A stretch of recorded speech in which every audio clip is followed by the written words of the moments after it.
Good afternoon. You guys are going to be playing your second away game this week. Seattle is coming with the momentum from Sunday's game. Let's talk about the rotation of players, mentality, and energy for tomorrow's game. Thank you. Yeah, Seattle's definitely they're in good form right now. Good team. They always seem to be in good form as the season goes on, and this year's no different. Dangerous players. Jordan Morris up top, a lot of speed. De La Vega is probably going to play. He didn't start last game, so I'd look to see him feature in the game. But just overall, good team. We need to play better than we did in Vancouver to get a result. That's for sure. But looking forward to it. Yeah, follow Paula. How could you guys take advantage of the opportunities early in the game and overcome challenges? And I do have another one. What will be the key to find the balance after Vancouver's game? Thinking you left tomorrow.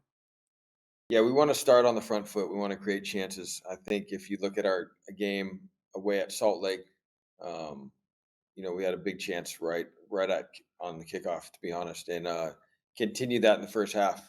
And I think it's a team where if you come in and just expect to sit back and absorb pressure, they're going to score. We have to be on the front foot and try to attack as well and try to hurt them in spaces in behind and when their fullbacks go high, hit the wide channels when we win it. So definitely, we're going to be on the front foot and go after them.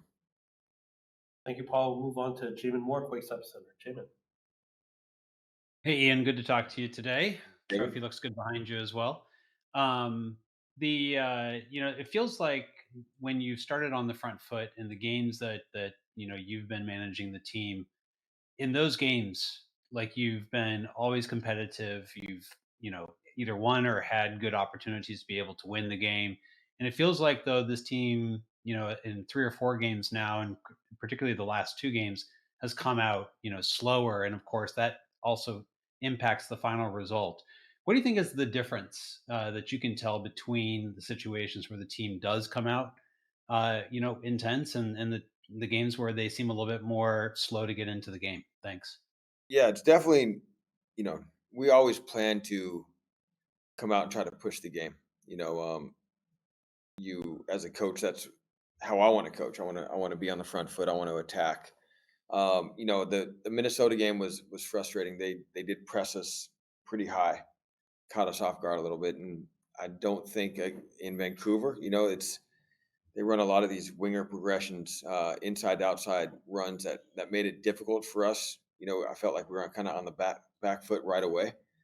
But you have to, again, you have to understand that that's part of it, but you also have to hurt them as well. And I don't feel like we did that against Vancouver, and that was frustrating.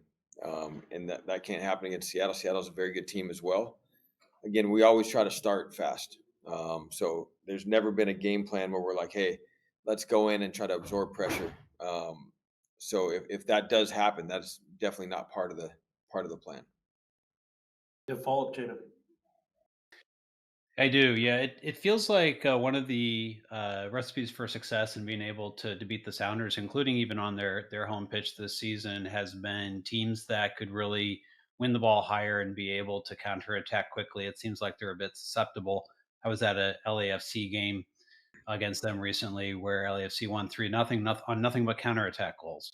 What have you kind of observed in terms of like where you think you can hurt them, and is that potential of being able to press higher, win the ball higher, you think a clear opportunity and almost a necessity to be able to be successful? Thanks. Yeah, I think it's definitely a key. We need to be compact but aggressive out of a shape where we can pick our moments to really press and win the ball higher. Um, Again, I keep on going back to the Salt Lake game because I thought we did that really well. Again, it wasn't a full high press all the time. It's impossible to do, but picking the moments from a good compact shape, where you are winning the balls if they're trying to squeeze balls centrally or um, where then you can hit them on a counterattack. The way they play, they build in three with a low left fullback. They push their right fullback very, very high. All right. So, and then they tuck in that winger, kind of form this little box in midfield. So when you win the ball, yeah, they're exposed. You can get at them in a counterattack. I think you're spot on there. Okay, got a question here from Alex. Actually, James got one more. Okay. Go ahead, James. Sorry, I did want to ask because it's the Sounders. Obviously, you've got a history with that organization as well. But I believe, correct me if I'm wrong, this is the first game that you've been in the head coach position against the Sounders. What does that mean to you personally to have this opportunity to be able to coach a team playing for the Heritage Cup that represents part of your history as a player, and the history of the club? And your connections with the area, like what who are you going to see, or what are you going to do while you're up here? Any family or others that you're going to be able to connect with? Thanks. Yeah, it was nice. I got to see Craig Weibel yesterday. He's the GM of the Sounders, and yeah, definitely. They're the team that drafted me. They took a chance on me back in 1998. So special bond is there. My family's from here. I'm from West Seattle, so I've seen my parents, seen a bunch of friends, and I want to get a result. I want to show that we're here to fight and battle and scrap, and play good football, and I'll have a lot of people watching this game, and I want to do well, not just for our team, but just to show that San Jose's here and we're ready to really put on a good show. We have two more questions remotely. One is from Alex Morgan. Coach, he's asking what you're hoping to do to improve build up through the midfield. Yeah, I thought it was a little stagnant last game. They're going to press in probably a 4-4-2. So having ways where we can get beyond their front two, whether it's popping a player out or dropping a player in between the two center backs to create that 3v2. But once we're past that initial stage, it's got to get sharper. Whether it's Christian coming into a pocket where he can get on a half turn and playing.